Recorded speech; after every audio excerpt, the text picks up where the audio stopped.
इस वक्त पाकिस्तान मुस्लिम लीग नून के रहनुमा ख्वाजा साद रफीक मीडिया से गुफ्तगू कर रहे हैं। आइए आपको बराह रास्त दिए चलते हैं। इलेक्शन कराना और जब चाहो दिल किया असेंबली तोड़ दी, जब चाहा इलेक्शन करवा दिया। ये कोई इमरान खान का या उसके सहूलतकारों का खेल का मैदान बिल्कुल भी नहीं है। लोगों ने ये कहा है कि पीटीआई के लोग जाके तबलीग के फायर कर रहे हैं कि हमारे मुद्दे वापस करें, उसको मतलब क्या कहेंगे?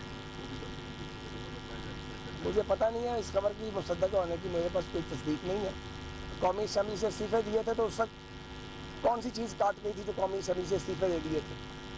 पहले भी ये इस्तीफे दे के भाग गया था। 34 या 38 इस्तीफे थे, साल सवा साल तमाशा लगा रहा, और हम इसके इस्तीफे मंजूर नहीं करते थे। भाई असेंबली में वापस आ जाओ।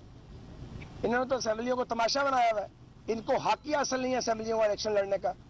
पहले मुंतखिब होते हो या चुनतखिब होते हो, फिर इस्तीफा दे देते हो, उसके बाद फिर कहते हो असेंबलियां तोड़ेंगे।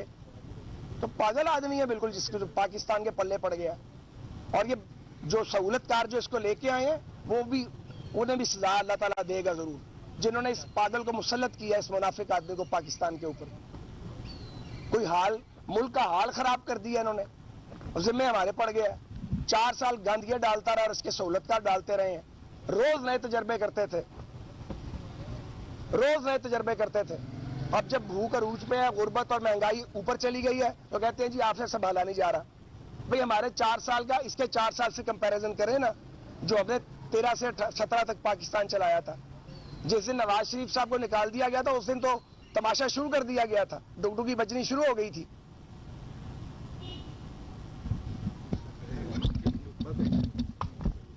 बहुत बहुत शुक्रिया। न्यूज स्टूडियो से फिल वक्त इतना ही। मजीद खबरों से बाखबर रहने के लिए देखते रहिए कोहिनूर न्यूज।